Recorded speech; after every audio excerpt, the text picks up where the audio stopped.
वो 112 नंबर पे कॉल करती है कि इसने मेरे छाती पे धक्का मार दिया। इस तरह की एफआईआर भी होती है। 30 साल से शोषण हो रहा है। लड़की ने अगर जाके बोल दिया कि हमारा फिजिकल रिलेशन था, अच्छा, उनका वर्बल स्टेटमेंट ही बहुत है। 99% केसेस में उस लड़की के खिलाफ कोई कार्रवाई नहीं होगी। चाहे बम्बल टिम्बर कुछ चीजें हैं, वो कह रहे हैं भाई साहब जाना ही नहीं, हम अकेले ही बहुत है। तो दोस्ती का भी मायना क्या रह गया? कुछ भी नहीं है।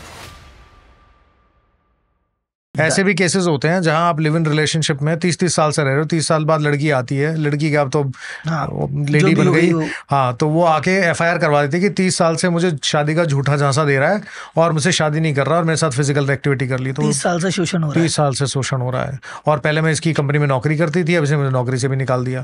तो बॉम्बे हाई कोर्ट का शायद एक केस था, उसमें किस तरीके का केस आया था कि 30-35 साल बाद एफआईआर हो गई थी, तो बाद में क्वैश हो गया था वो।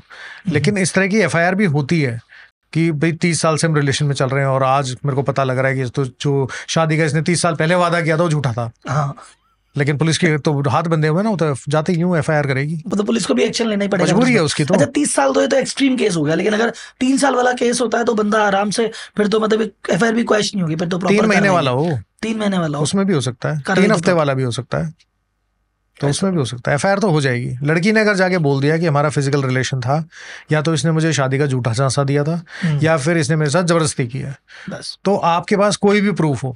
अच्छा, उनका वर्बल स्टेटमेंट ही बहुत है। वर्बल स्टेटमेंट आपको जेल भेजने के लिए बहुत है, कोर्ट ही भी मान के चलेगा। और अगर वो फॉल्स एक्यूजेशन हो तो पता कैसे पड़ेगा और बंदा बचे कैसे उससे? तो फॉल्स एक्यूजेशन से पता लगेगा कि आपके व्हाट्सएप चैट क्या थे, आपके लिविंग रूम में कैमरा कहाँ लगा हुआ था, उसमें क्या रिकॉर्ड हुआ है, आपकी एक दूसरे की ऑडियो रिकॉर्डिंग है या नहीं है, किस तरीके से आप बिहेव करते थे, सोशल मीडिया पे क्या चीज़ें होती है, दोस्तों की गवाहियाँ हो सकती हैं, आपने कोई लिखित में साइन कर रखा था कि नहीं किया, तो 50,000 चीज़ें उस पर। तो लेकिन वो प्रूव कर भी दोगे अगर आप कि लड़की ही झूठ बोल रही है, तो 99% केसेस में उस लड़की के खिलाफ कोई कार्रवाई नहीं होगी।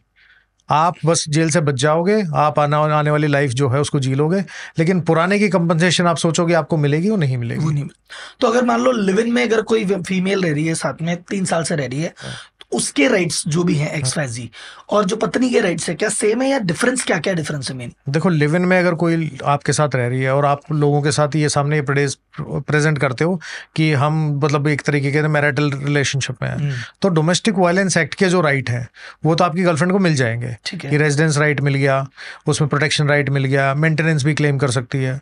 पत्नी के पास जो एक्स्ट्रा राइट होते हैं बच्चों की कस्टडी से रिलेटेड होते हैं। दूसरा, आपको अगर कुछ हो गया तो आपकी प्रॉपर्टी में राइट आपकी पत्नी को मिलेगा, गर्लफ्रेंड को नहीं मिलेगा। प्रॉपर्टी का राइट जो है, प्रॉपर्टी का राइट वो सिर्फ पत्नी को मिलता है, वो मिलता है। हाँ। बाकी उसके प्रॉपर्टी के राइट को अगर मैं छोड़ दूं तो जो गर्लफ्रेंड लिव इन में रह रही है, जो वाइफ है, लगभग राइट सेम ही है। हाँ, लगभग सेम है। वो मेंटेनेंस से रिलेटेड, डोमेस्टिक वायलेंस एक्ट, पूरा डोमेस्टिक भी क्लेम कर सकती है, वो आपके घर में रह भी सकती है, वो सारी चीजें। डोमेस्टिक वायलेंस एक्ट में जितने प्रोविजन है वो सारे एप्लीकेबल हो सकते हैं। तो उसमें आपका प्रोटेक्शन राइट हो गया, अगर वो रहती है तो रेजिडेंस राइट हो गया, मेंटेनेंस का राइट हो गया, जो उसकी ज्वेलरी वगैरह उसके पाप ने ले ली होगी वो छीनने का, उसका वापस लेने का राइट हो गया। अगर आप उसको वहाँ नहीं रखते हो तो वो अल्टरनेटिव अकोमोडेशन भी क्लेम कर सकती है, तो आप किराया भी भर सकते हो उसके रहने का। तो आज के डेट में सर यंगस्टर, कई जैसे अभी रिपोर्ट्स वगैरह आ रही है कि यंगस्टर रिलेशनशिप भी अवॉइड कर रहे हैं, कि भाई वो चाहे बम्बल टिम्बर कुछ चीजें हैं, वो कह रहे हैं भाई साहब जाना ही नहीं, हम अकेले ही बहुत है, ठीक है। या फिर कई लोग रिलेशनशिप में नहीं आ रहे, कई लोग रिलेशनशिप में है वो शादी में नहीं जा रहे। तो सोसाइटी किस तरह से इफेक्ट हो रही है? फिर सोसाइटी किस तरह से इफेक्ट नहीं हो रही है? नेगेटिविटी बहुत ज्यादा है सोसाइटी में। आप जब तक आपके मन में इस तरह की एप्रीहेंशन रहेगी तो एक आदमी दूसरे बंदे पे भरोसा ही नहीं कर सकता। भरोसा नहीं करेगा तो आप कोहेसिव सोसाइटी कैसे मेंटेन करोगे? आप एक ग्रुप में जा रहे हो और उस ग्रुप में आपकी किसी लड़की से सिर्फ कहा सुनी हो गई, ना आपने हाथ मारा, ना टच किया, ना कुछ किया, और वो 112 नंबर पे कॉल करती है कि इसने मेरे छाती पे धक्का मार दिया, तो पुलिस आएगी, एफआईआर करेगी, आपको उठा के ले जाएगी। तो एक तरीके से जो डर का माहौल है, जो एक दूसरे के ऊपर भरोसा करने वाली चीज़, वो खत्म होती चली जाएगी। तो we will live in a society which will not trust anybody else. और इस तरह की सोसाइटी कभी अच्छी नहीं होती। आप दूसरे पे भरोसा नहीं कर सकते हो, भरोसा तो करना पड़ेगा ना, तो कहाँ जाओगे? क्योंकि ये मान लो रिलेशनशिप और शादी है कि भरोसे की तो चीज है। हर चीज भरोसे पे। शादी हो गई, रिलेशनशिप हो गया, यारी दोस्ती से बड़ा भरोसा नहीं है। लेकिन आज की तारीख में अगर आपका ऑपोजिट सेक्स के साथ रिलेशनशिप है तो आप उस पर भरोसा नहीं कर सकते।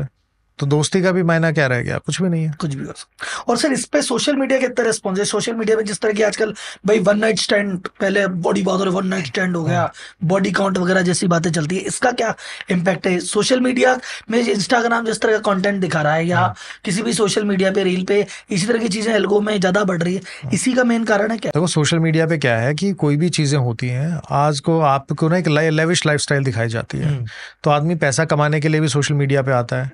बहुत सारी ऐसी वेबसाइट्स भी हैं जहाँ पोर्नोग्राफिक कंटेंट के एवज में पैसे मिलते हैं, तो लोग उस तरफ भी जा रहे हैं। तीसरा, जितना भी सोशल मीडिया पे जो चीज़ चल रही है उनका गेम सिर्फ इतना है कि आपका अटेंशन स्पैन जो है उसको कैच किया जाए। तो उसके लिए जो कंपनीज हैं वो अपने एल्गोरिदम पे खेलती हैं। आप जो देखना चाहोगे उसको दिखाते रहेंगे ताकि आप ज़्यादा से ज़्यादा स्क्रीन टाइम दे सको। आपको वो चीज़ दिखाई जाएंगी जो आपने एक बार देख ली और आपके माइंडसेट को धीरे धीरे तब्दील कर दिया जाएगा।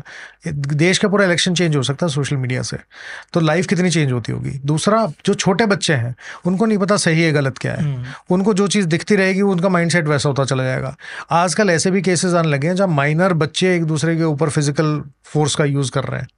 बहुत सारे केसेस होते हैं जो पहले कम होते थे। तो वो कैसे आ रहा है? क्योंकि उनके सामने वो चीज़ें परोसी जा रही हैं। तो सोशल मीडिया का जो इम्पैक्ट है, देखो social media is a good platform अगर आप उसको पॉजिटिवली यूज़ करो तो, लेकिन अगर वो नेगेटिव इम्पैक्ट देना शुरू कर दे तो लाइफ बर्बाद कर देती है। तो जो आने वाले टाइम में जिस तरह की सोसाइटी चल रही है, तो सोशल मीडिया का तो बहुत ध्यान रखने की ज़रूरत है। सरकार काम भी कर रही है इस पर।